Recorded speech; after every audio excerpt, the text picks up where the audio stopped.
The Prentice Alsop Heating and Air Coaches Corner, fueled by Donut Country and McDonald's Murfreesboro on FM 101.9 and AM 1450 Murfreesboro, FM 100.5 Smyrna, and streaming at WGNSSports.com. And we welcome you back to the Prentice Alsop Heating and Air Coaches Corner. John Dinkins with you, and this portion of the show is brought to you by Tennessee Orthopedic Alliance, TOA, the largest and most comprehensive orthopedic surgery group in Middle Tennessee. You can find out more at TOA.com. And joining me here, representing the Eagleville Eagles, Floyd Walker, the head coach.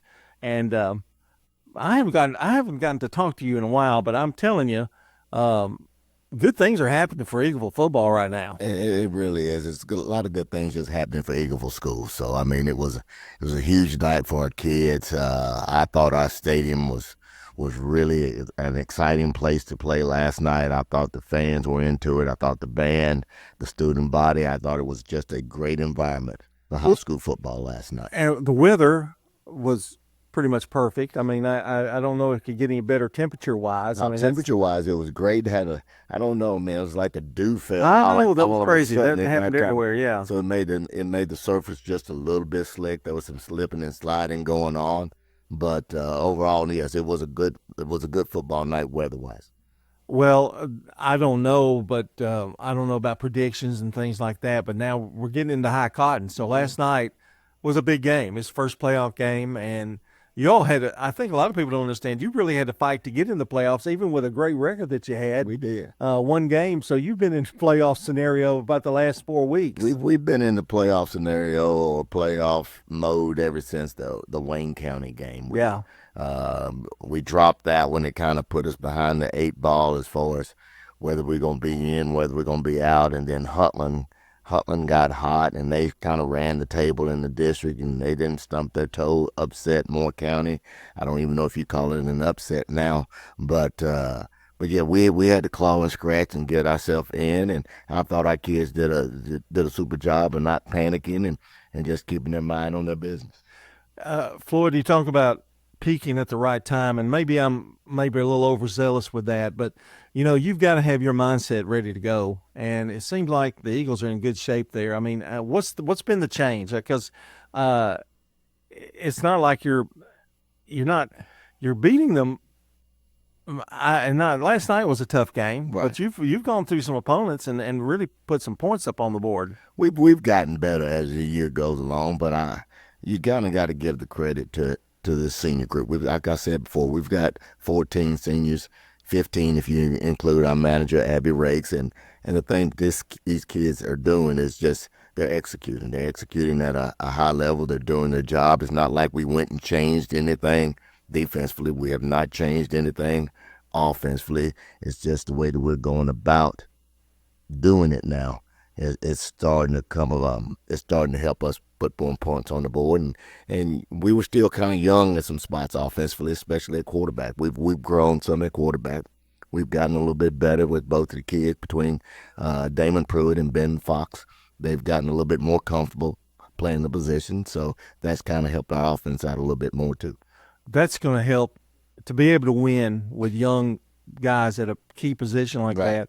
That's bound to help looking even toward next year or so. All the experience that they've gotten, that's going to be probably a strength for you rather than we don't know. Right. And you'll go into the off season, you'll have an idea about who your guy's going to be now. Damon's a senior, Ben's a freshman, so you kind of feel like it'll be his job. He's still got some growing to do, and he's still getting better every day. And I'm proud of the way that he's played up to this point. And we're looking for great things out of him as the year's starting to come. We're going to talk about this game. Then I want to get back to a couple of things about this run that you're on right now. Same familiar names keep popping up. Right. Snitzer had 18 carries for 99 yards and 2 touchdowns. Mm-hmm. He has kind of been the stabling in the force behind that offensive line and getting you some big yardage when you need it, and at crucial times too. Well, he really has, because we put a lot on his shoulders this year. Right off the top of my head, last time I checked, I think he'd had over 140-something carries. And what we wanted to do is we wanted to be able to run the football, take the pressure off the quarterbacks, and put it on Caleb in the offensive line. And I think all of those young men have done a fantastic job this year. But I can't say enough about the way that Caleb has carried himself. Whether he's running the ball, whether he's playing the outside line back and forth, he gets very, very little time off during the game. And at the end of the night, he's spent, he's beat up, but he comes back to work on Monday and he embraces the challenges that lie ahead for him on that Friday night. Did you expect a pretty tight defensive game last night? Were you expecting something like that? I mean, watching Houston County, and I think this is the third time, maybe fourth time that we've played them. And Coach Meadows has always done a tremendous job of getting his kids to be physical, to play hard, to run the football extremely well offensively. And we kind of felt that it was going to be a little claw and scratch type of ball game, and we knew that we had to run the ball and we had to stop the run, and eventually that's the way it unfolded. You kind of like those kind of games, don't you? Where you know what they're coming with. Oh yeah, it's not like they were trying to hide it. Yeah. And we weren't trying to hide anything. You do the same thing basically. You know, this is what we talked to the kids about. You had to treat that like it was a 12-round boxing match. Yeah, we got hit early. But if when you're in a championship match, you got to remember it's 12 rounds. And y'all have always the three, and you've met them before. Those games have all been exciting, kind of like that. But you know what's going to happen. I think the last time we played them in the playoff at their place, I think somebody told me 1-8-7, 8-6. I think that's right. Something like that. And then we went back down and played. We had a two-game series. We won. They came to us, and we went back down there, and we were able to win those. But in the playoff games, it's always been a tough matchup with them. Marshall Spann, going to talk about him. Let's see. I'm trying to think of how many tackles. And eight. Yeah, when we went back and checked it again, he ended up with 13. And come to find out, if we end up doing the stats with him, he's over 600 tackles now for his career. So, I mean, it's not even close about it. It's amazing. Oh, yeah, it's a lot of hits. It's a lot of hits, but he's done a super job in 4 years. And again, he's done a super job of just being the leader for this defense. So we're thankful that we've had him. We're thankful that we get to go with him one more time in the battle, and hopefully he'll add to that total again next week. Thomas Solomon had 9 tackles, I believe, too. Thomas did. Thomas did it. That little short guy. I know. I tell you what, he did a super job all night long. He carried the ball for us, so we could take some pressure off of Caleb's knees. And he did a super job of helping move the chains, especially in the third and fourth quarter in the second half. And he's tough to bring down. You know, when you have a football player and a wrestler in that combination, you know he's tough. You know he's going to be able to be physical, and that's what we needed last night from him.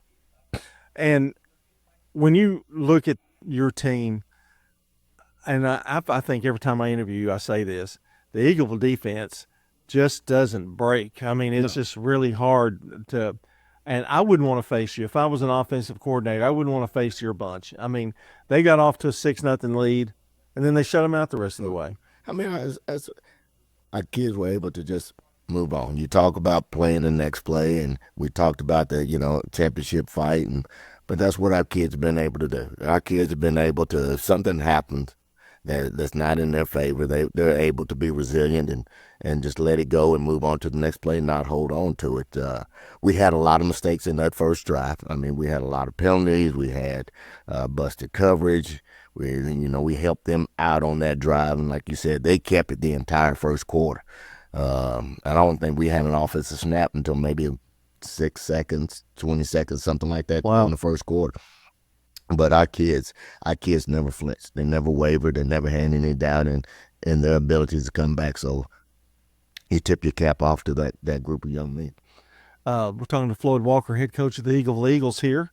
And I wanted to mention we always seem to – Eagleville can put it together. I think it's the community part of that, though, isn't it? I mean, those boys live together, basically.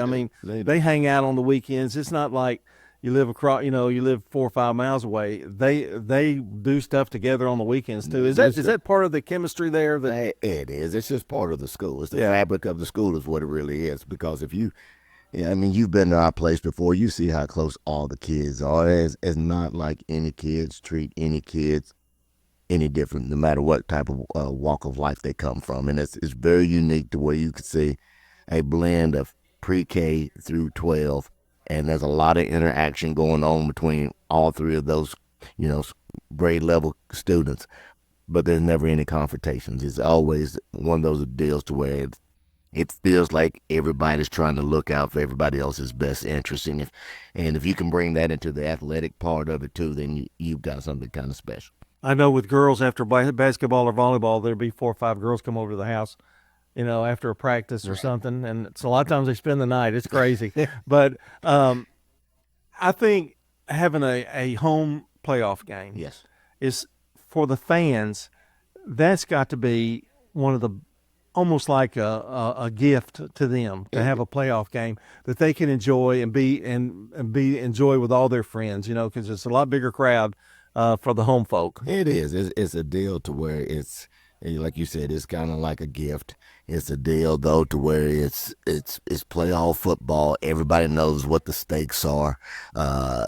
It can become very exciting, very emotional, because you know that football is not like baseball or basketball to where you may get beat, but you may end up playing, in a double elimination type of deal. This is one of those deals they know that you get an opportunity to play at home, and it may be the last game of the year. So it's one of those situations to where you feel the excitement, you feel the enthusiasm, and you feel everything that the players on the field feel.